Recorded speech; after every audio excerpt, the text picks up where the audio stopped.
คนมีเงินนะเขาบ่มักปากคนทุกข์ยากละมักอวดมักโสการแต่งตัวต้องรู้ไว้ก่อนเน้นเงินผ่อนละบ่จ่ายเงินสดแม้นแต่รถก็ยังเป็นหนี้เอาดาวทุกอย่างและที่มันควงหน้าห้าเงินมากก็ใส่ตายแต่นี่กินคล่องดีละบ่ฮู้จักอดออมทุกข์ก็ยอมต้องเลิศไว้ก่อน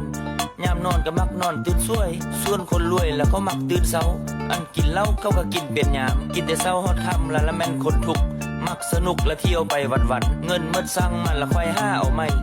ชีวิตบ่ค่อยมีเป้าหมายต่างกันหลายกับคนมีเงินเข้าเพลินๆนำการซอกกันห้าบ่เสียเวลากับอบายยมุกบาดคนทุกเรื่องกินเป็นใหญ่มักใส่ใจแต่เรื่องไฮซาละมักโลมักละละหานเหล้าหานเบียร์เสียเวลาเนี่ยบ่มีประโยชน์มักโพสและมาซื้อห้วยเสียงดวงบ่ค่อยเป็นห่วงเรื่องอนาคตมีเท่าได้กินหมดบ่เหลือเอาไว้บ่มักใส่ใจระหว่างแผนชีวิตชอบคบแต่มิตรจำพวกเดียวกันอยู่ไปวันๆละห้าเช้ากินค่ำเฮ็ดประจำแล้วแม่ตั้งวงกินเหล้าบ้านเพิ่นเมาแล้วคุยโวโอ้อวดวันตัวลำเพิ่นหาวอย่าสูบเงินซ้ำตุ๊บยังบ่เจียมสังขารลูกเมียมันสิกินยังกะสร้างมาสร้างแตกต่างกับคนเข้าห่างหมี